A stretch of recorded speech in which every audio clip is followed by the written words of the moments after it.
काशी और अयोध्या में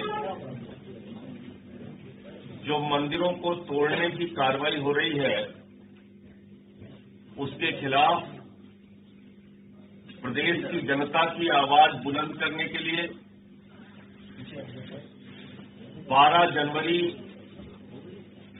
स्वामी विवेकानंद की जयंती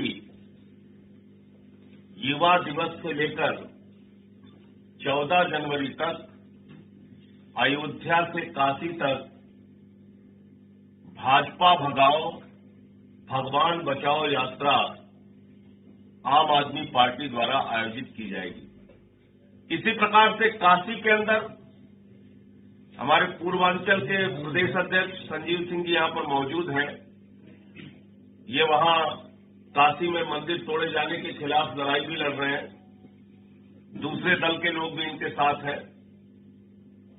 काशी में बड़े पैमाने पर प्राचीन मंदिरों को तोड़ने की कार्रवाई की गई है। प्रशासन उसमें बहाना लेता है कि ये घर के अंदर स्थापित मंदिर थे।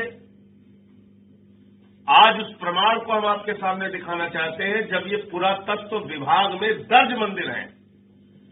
पुरातत्व विभाग में दर्ज मंदिरों को तोड़ा गया है, यानी प्राचीन मंदिरों को तोड़ने की कार्रवाई की गई है। अभी संजीव सिंह जी उसके बारे में डिटेल आपको बताएंगे।